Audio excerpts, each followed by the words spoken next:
Hello, and welcome to another lawnfawn video.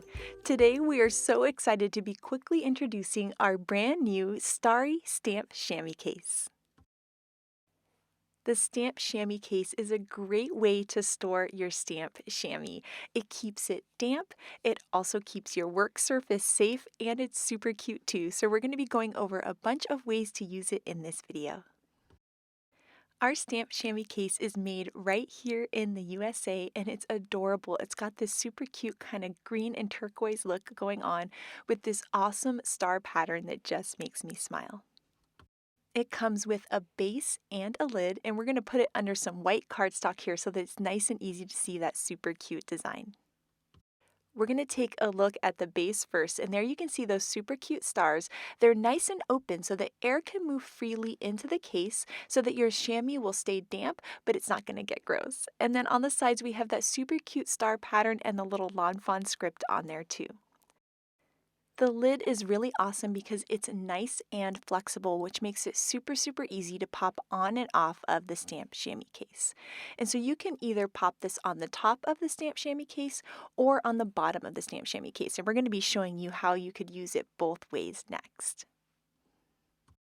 Here is my very well-loved chamois, and I love a chamois with all this ink on it because it means I've made so many cards, right? It's so cool to look at.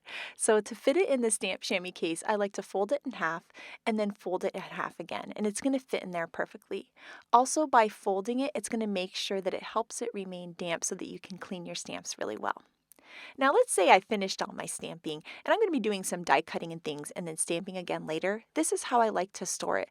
You see we've got those nice open holes so air can still get in there, but it's going to stay nice and damp and ready for when you're going to do some stamping later on your project.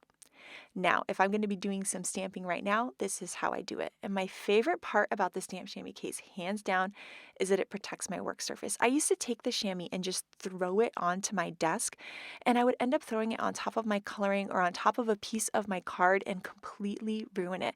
This thing keeps my work surface safe and it makes me so happy. So every time I'm done with my chamois, I just pop it right back into that case and it protects my work surface and my cute cards that I'm working on. To make sure that my work surface is protected, I like to keep the chamois in the case as much as possible. So when I have a smaller stamp like this, that's a 2.5-inch block, I like to clean it right inside the stamp chamois case. Now let's say we were working with a bigger stamp. This is a 3.5-inch block. What I like to do is flip my chamois case over and I use the lid as a little work surface. So here I'm able to easily clean my stamp. Now if I need even more of a chamois area to clean off on, I'll unfold it so that it's just folded in half once, and then I can clean my stamp on that. And once again, it's on top of the stamp chamois case and it's nice and protected. Now, once I'm done crafting for the day, I always like to let my stamp chamois completely air out. So I just pull it out and I actually just lay it right across the lid and the case once again to protect my work surface, and that way it'll dry out. Then I can wet it the next time I'm going to craft, maybe in a day or two, and then I can fold it up and put it in my stamp chamois case, keeping it damp so that it's not going to dry out during my fun crafting sessions, and it's going to protect my work surface and look super cute too. Now, if you want to see any more videos or learn more about our stamp chamois, you can click right here to see that. And I want to thank you guys so much for watching today. I hope you have an absolutely amazing day. Bye!